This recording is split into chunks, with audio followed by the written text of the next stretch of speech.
మన్నెం కోటేశ్వరరావు గారు political analyst మనతో ఉన్నారు. ఆయనతో మాట్లాడదాం. మన్నెం కోటేశ్వరరావు గారు నమస్తే అండి. నమస్తే. నమస్తే. సార్, సీఎం రేవంత్ ప్రధానితో భేటీ అయ్యారు. పలు ప్రాజెక్టులపై కేంద్ర స్థాయాన్ని కోరారు. మరి అందులో చాలా అంశాలు ఉన్నాయి. ముఖ్యంగా విభజన సమస్యలు ఉన్నాయి. బడ్జెట్ కేటాయింపుల గురించి మాట్లాడారు. అలాగే మూసి సుందరీకరణ గురించి మాట్లాడారు. అలాగే మెట్రో ఫేజ్ 2 విస్తరణ గురించి మాట్లాడారు. మరి తెలంగాణ పట్ల కేంద్రం సానుకూల వైఖరితో స్పందించే అవకాశం కనిపిస్తుందంటారా?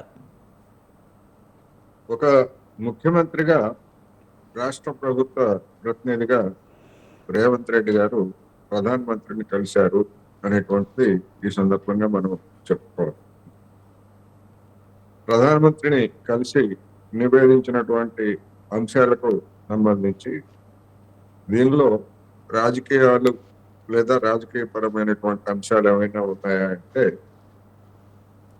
డెఫినెట్ గా కొన్ని 1-2 అంశాలు ఉన్నాయనేది నా అభిప్రాయం.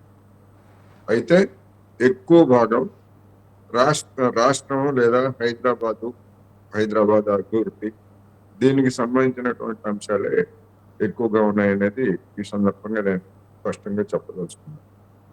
అందులోనూ ఆయన ప్రధానమంత్రి తోటి వచ్చినటువంటి వార్తలకు సంబంధించినటువంటి అంశాలన్నీ కూడా గతం నుంచి అవి పెండింగ్ లో ఉన్నాయి.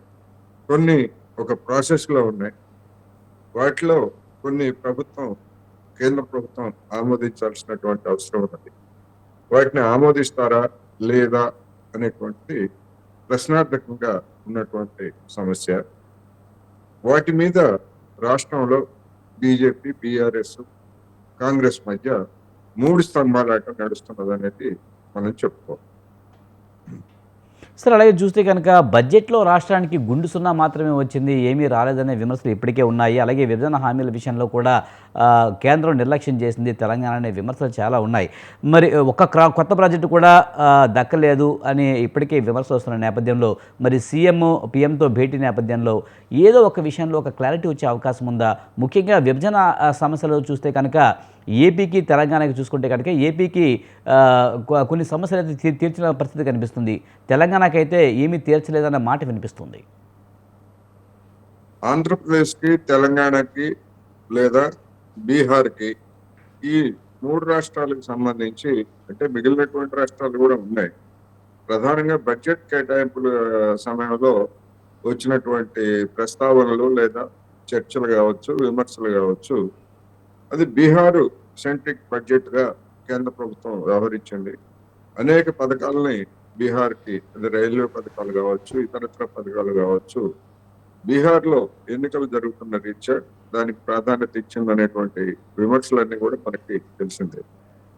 అయితే ఆ విమర్శలన్నీ వచ్చిన తర్వాత బీజేపీ పెద్దలు ఎక్కడ వాటిని బీహారు వెనుకబడిన ప్రాంతం, దాన్ని అభివృద్ధి చేయాల్సినటువంటి అవసరం లేదా అనేటువంటి ఆ పద్ధతుల్లో చర్చలు చేశారు, వాదనలు చేశారు తప్ప తెలంగాణకు జరిగినటువంటి అన్యాయం గురించి వచ్చేసరికి అన్ని రాష్ట్రాలకు ఇస్తున్న మాదిరే తెలంగాణకు కూడా ఇచ్చారు అనేటువంటి సన్నాయి నొప్పులు నొక్కారనేది కూడా మనం గమనించాలి. అయితే పక్కనే ఉన్నటువంటి ఆంధ్రప్రదేశ్ విషయానికి వస్తే ఆంధ్రప్రదేశ్ లో ఏమి ఇచ్చారు అనేటువంటిది కూడా అక్కడ కూడా అది ప్రధానమైనటువంటి సమస్య. ఎందుకు అంటే ఆంధ్రప్రదేశ్ లో అమరావతిని హైదరాబాదు, సికింద్రాబాదు, విజయవాడ రైలు మార్గంలో నుంచి ఎర్రుపాలెం దగ్గర నుంచి బైపాస్ లైన్ ద్వారా అమరావతికి కలిపేటువంటి ఒక రైలు మార్గం, అది బడ్జెట్ ముందే అది నిర్ణయం అయింది, దాన్ని అనౌన్స్ చేశారు. దాన్ని బడ్జెట్ లో లాంఛనంగా ప్రస్తావించారు తప్ప అంతకు మించి అదనంగా ఆంధ్రప్రదేశ్కి ఇచ్చినటువంటివి కూడా ఏమీ లేదనేది అక్కడ వచ్చినటువంటి విమర్శ. అయితే మరి అమరావతికి ఇచ్చినటువంటి 15,000 కోట్ల రూపాయలు అనే దానికి వచ్చేసరికి అది ఆ 15,000 కోట్లు అనేటువంటిది కేంద్రం ప్రభుత్వం ఇచ్చినటువంటి గ్రాంట్ కాదు, లేదా మరొక కేంద్ర ప్రభుత్వం ఇచ్చినటువంటి రుణం కాదు. విదేశీ సంస్థలు, ప్రపంచ బ్యాంకు, ఇతర విదేశీ సంస్థల నుంచి ఇప్పించినటువంటి ఒక అప్పు. అందువల్ల అప్పు ఇప్పించారు, అదే గొప్ప మేలు అన్నట్టుగా అక్కడ ఉన్నటువంటి ప్రభుత్వ పెద్దలు చెప్తున్నారు. ఇక రెండోది పోలవరానికి సంబంధించినటువంటి అంశానికి వచ్చేసరికి అది పోలవరం కేంద్ర ప్రభుత్వ ప్రాజెక్టు. ఆ కేంద్ర ప్రభుత్వ ప్రాజెక్టు అనేక కారణాలతోటి అది ఆలస్యం అవుతా ఉంది. ఆలస్యమైనటువంటి దానికి నిర్మాణ ఖర్చులు విపరీతంగా పెరిగిపోతున్నాయి అనేది అందరికీ తెలిసినటువంటి సత్యం.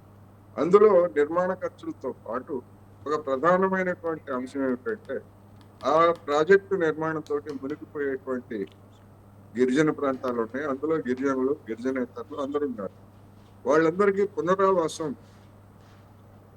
ఎవరు కల్పించాలి, అందుకయ్యేటువంటి ఖర్చును ఎవరు భరించాలన్నప్పుడు ఇప్పటికీ కేంద్ర ప్రభుత్వం అది మాకు సంబంధం లేదు, ఆంధ్రప్రదేశ్ ప్రవహించాల్సిందే అనేటువంటిది ఇప్పటికీ అదే వైఖరితో ఉంది. అందువల్ల దానికి కేటాయించినటువంటి నిధులు కూడా మన ప్రాజెక్టు, అది జాతీయ ప్రాజెక్ట్ అంటే కేంద్ర ప్రభుత్వ ప్రాజెక్టు, ఇంప్లిమెంట్ చేస్తున్నది ఆంధ్రప్రదేశ్. దానికి కూడా నిధులు కేటాయించి అదేదో గొప్ప అన్నట్టుగా చెప్తాం. మన తెలుగు ప్రాంతాల్లో ఒక సామెత ఉంది, భార్యకి అన్నం పెట్టడం కూడా అది పెద్ద, భార్యకి తిండి పెట్టడం కూడా అదే పెద్ద ప్రజాసేవ అన్నట్టుగా ఉన్నటువంటి సామెత మనకు తెలుసు.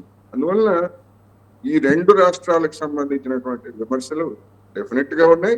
అన్నింటికి మించి రైల్వే ప్రాజెక్టులు, హైదరాబాద్కి వచ్చేసరికి రైల్వే ప్రాజెక్టుల్లో ఎలాంటి అదనపు కేటాయింపులు లేవు. గతంలో ప్రారంభించినటువంటి మన సికింద్రాబాద్ రైల్వే స్టేషన్ ఎంతసేపటికి బీజేపీ పెద్దలు దాని గురించే చెప్తారు. అది ఎప్పుడో మంజూరు చేసినటువంటిది కంటిన్యూ అవుతుంది. ఇక మెట్రో మన ఎంఎంటిఎస్ కి సంబంధించి విస్తరణ, దానికి సంబంధించి మాత్రం అలాంటి మాట్లాడు. అంటే ఏపీకి తెలంగాణకి చూసుకున్నట్టయితే కనీసం ఏపీకి ఎన్నో కొన్ని అమరావతికో, పోలవరానికో, లేకపోతే వెనుకబడిన జిల్లాలకు ఏదో కొంత ప్యాకేజ్ ఇవ్వడం జరిగింది. కానీ తెలంగాణకి కంప్లీట్గా ఇవ్వకపోవడానికి రీజన్ ఏమై ఉండొచ్చు అంటే మిత్రపక్షానికి ఒక రకంగా, లేకపోతే కాంగ్రెస్ పక్షాలకు ఒక రకంగా, అంటే బీజేపీ పాలిత ప్రాంతాల్లో ఒక రకంగా, బీజేపీ ఇతర ప్రాంతాల్లో ఒక రకంగా ఏమైనా బిహేవ్ చేస్తుందంటారా కేంద్రం? డెఫినెట్ గా ఆ కోణం అనేటువంటిది మనకి స్పష్టంగా కనిపిస్తాం.